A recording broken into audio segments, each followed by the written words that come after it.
तीन भूतिया सैनिक। बॉर्डर के पास एक छोटा सा गांव था जहां तीन भूतिया सैनिक गांव की रखवाली किया करते थे। रात का समय था और चारों तरफ अंधेरा हो रहा था। तभी गांव के अंदर कुछ आतंकवादी आ जाते हैं और गांव के सभी लोगों को बंदी बनाकर एक जगह पर इकट्ठा कर लेते हैं। मरोगे तुम सब, मरोगे। वो तीन तुम सबको मार देंगे। अरे बुड्ढे, पागल हो गया है क्या? तू तीन की बात कर रहा है और हम 50 आदमी हैं। वो तीन सिपाही तुम्हें नहीं छोड़ेंगे और तुम लोग बहुत पछताओगे।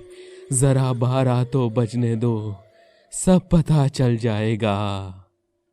सभी आतंकवादी बूढ़े आदमी के ऊपर हंसने लगते हैं और तभी एक आतंकवादी गांव के एक छोटे से बच्चे को गोली मारकर कहता है, वो देखो गांव वालों, तुम सबकी मौत इस तरह ही होगी। अब तुम्हारी मौत को कोई नहीं बचा पाएगा। तभी रात के 12 बज जाते हैं, जिसके बाद चारों तरफ एक तूफान सा आने लगता है और जानवरों के चिल्लाने की आवाजें सुनाई देती हैं। अरे ये सब अचानक से क्या हो रहा है? तभी वो तीनों भूतिया सिपाही सामने आ जाते हैं और जोर जोर से हंसते हुए कहते हैं, आखिर हम अपने देश के दुश्मनों को मार ही देंगे। अब तुम्हें कोई नहीं बचाएगा। ये कहते ही एक भूतिया सिपाही के मुंह से गोलियां निकलने लगती हैं। दूसरा भूतिया सिपाही आतंकवादियों को सीधे निगल जाता है, जिसके बाद उसके मुंह से हड्डियां और खून निकलता है। वहीं तीसरा सिपाही भयानक पक्षी जैसे चील को अपने मुंह से निकालता है, जिसके बाद वो चील आतंकवादियों को मारने लगती है। धीरे धीरे कुछ ही समय में तीनों सिपाही गांव वालों को आतंकवादियों से बचा लेते हैं और वहां से गायब हो जाते हैं। अगले दिन सुबह अगर ये तीनों भूतिया सिपाही हमारे गांव में नहीं होते तो शायद हमारे गांव का एक भी आदमी नहीं बच पाता। लेकिन इन तीनों भूतिया सिपाही के पीछे का राज क्या है? तभी वहां एक बूढ़ा आदमी लकड़ी के सहारे खांसते हुए आता है और कहता है, कुछ साल पहले वो तीनों भूतिया सिपाही इसी गांव में रहते थे और वो तीनों बहुत ही अच्छे दोस्त थे। तीनों ने एक साथ सिपाही बनने का फैसला किया था, जिसके बाद वो तीनों हमारे गांव की रक्षा के लिए हमेशा तैनात रहते थे। लेकिन किसी ने उनके ऊपर झूठा आरोप लगा दिया, जिसके बाद गांव के राजा ने उन्हें गांव से तड़ी पार कर दिया। तीनों जंगल में ही अपना गुजारा करने लगे और एक दिन एक सिपाही दूसरे सिपाही से कहता है, हमने अपनी गांव की रक्षा के लिए कितना कुछ किया, लेकिन राजा ने हमें ही गांव से तड़ी पार कर दिया। तो क्या हुआ अगर राजा ने हमें गांव से तड़ी पार कर दिया? हम फिर भी अपने गांव की रक्षा करेंगे। हम सिपाही हैं और हमारा कर्तव्य है हम हमेशा अपने गांव की रक्षा करें और ये हमारा फर्ज है। तभी वहां पर एक राक्षस आ जाता है और वो उनकी सारी बातें सुन लेता है, जिसके बाद वो राक्षस उन्हें एक वरदान देता है। तुम तीनों को मैं एक वरदान देता हूँ। मरने के बाद भी तुम तीनों सिपाही ही बनकर रहोगे और इस गांव की रक्षा करोगे और बदले में जितने भी लोगों को तुम मारोगे वे लोग मेरा भोजन बनेंगे। लेकिन उससे पहले तुम्हें मेरा वजन बढ़ाना होगा, तभी तुम्हें ये वरदान मिल सकेगा। गांव की सुरक्षा के लिए उन्होंने राक्षस को अपनी बलि चढ़ा दी और यही कारण है कि सिपाही आज तक अमर हैं और हमारे गांव की रक्षा के लिए हमेशा तैनात रहते हैं।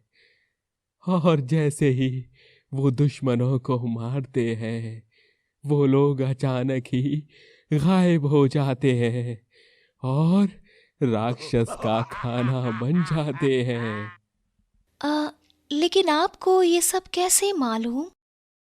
उस औरत की बातें सुनकर वो बूढ़ा आदमी सोच में पड़ जाता है और कुछ देर सोचने के बाद कहता है, मैं ये सब इसलिए जानता हूँ क्योंकि वो बदकिस्मत राजा मैं ही हूँ जिसने उन सिपाहियों को गांव से तड़ी पार कर दिया था और उनके साथ अच्छा बर्ताव करने की जगह बुरा बर्ताव किया था।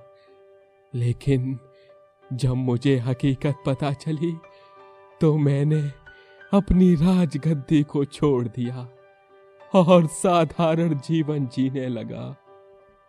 उस बूढ़े आदमी की बात सुनकर गांव वाले अचंभित रह जाते हैं और सभी अपने अपने कामों में लग जाते हैं।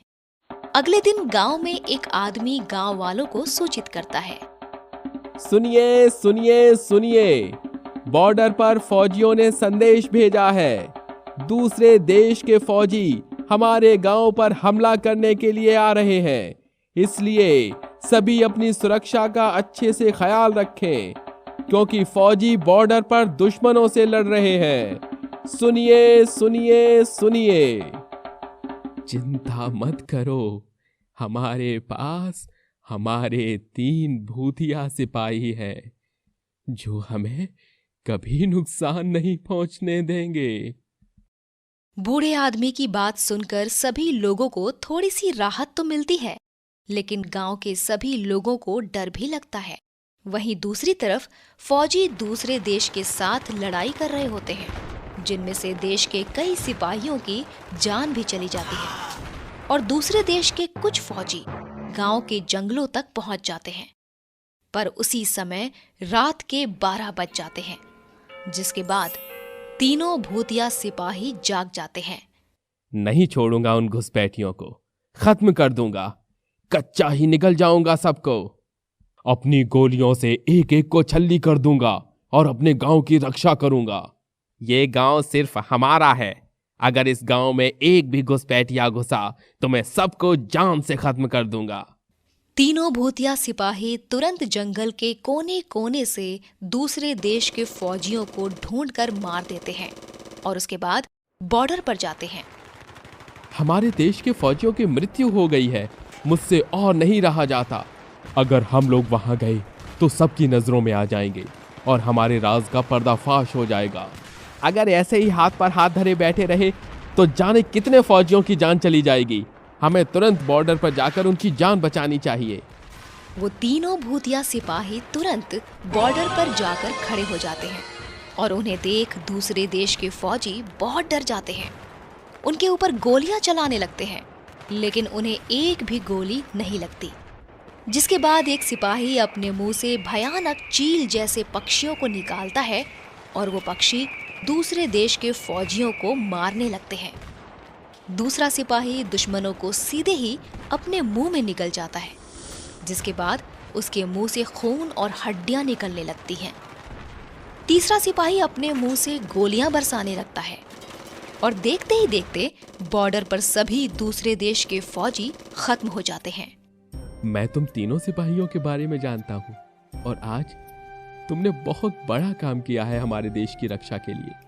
तुम्हारे बारे में तो पूरे देश को पता होना चाहिए। आप लोगों ने हमें सम्मान दिया, हमारे लिए इतना ही काफी है। लेकिन हमारी विनती है कि हमारे इस राज को केवल अपने तक ही रखें ताकि हम अपने गांव की रक्षा करते रहें। ये कहते हुए वो तीनों भूतिया सिपाही वहां से गायब हो जाते हैं।